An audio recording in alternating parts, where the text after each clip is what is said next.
Subscribe to Color Frames.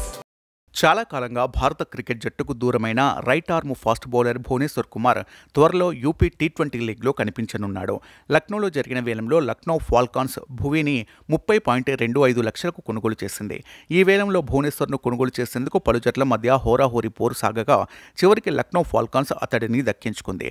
ఈ లీగ్లో 6 జట్లు తలపడతాయి. Gorakhpur lions, Kanpur super stars, Noida super kings, Lucknow falcons, Meerut mavericks ఫ్రాంచైజీలు ఈ లీగ్లో పోటీకి దిగుతున్నాయి. కాగా ఈ లీగ్లో భువనేశ్వర్ కుమార్తో పాటు ధ్రువ్ జురెల్, సమీర్ రిజ్వీ, కరణ్ శర్మ, నితీష్ రాణా, ప్రియం గార్గ్, రింకు సింగ్ వంటి ఆటగాళ్లు ఆడుతున్నారు. ఇదిలా ఉండగా భువనేశ్వర్ కుమార్ చాలా కాలంగా టీమిండియాకు దూరంగా ఉన్నాడు.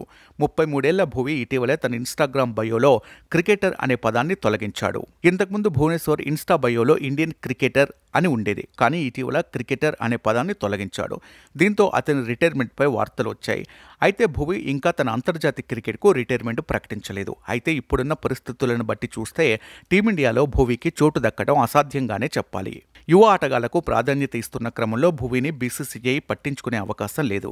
భువనేశ్వర్ తన చివరి అంతర్జాతీయ మ్యాచ్ను 2022 నవంబర్ 22న న్యూజిలాండ్తో ఆడాడు. ఇది కూడా టీ20 మ్యాచ్. 2018లో తన చివరి టెస్ట్, 2022లో చివరి వన్డే ఆడాడు. 21 టెస్టుల్లో 63 వికెట్లు, 121 వన్డేల్లో 141 వికెట్లు, 87 టీ20 మ్యాచ్ల్లో 90 వికెట్లు పడగొట్టాడు. 2014 నుంచి భువి సన్ రైజర్స్ హైదరాబాద్కు ప్రాతినిధ్యం వహిస్తున్నాడు. వీడియో మీకు నచ్చినట్లయితే ప్లీజ్ లైక్ చేయండి, షేర్ చేయండి, కామెంట్ చేయండి.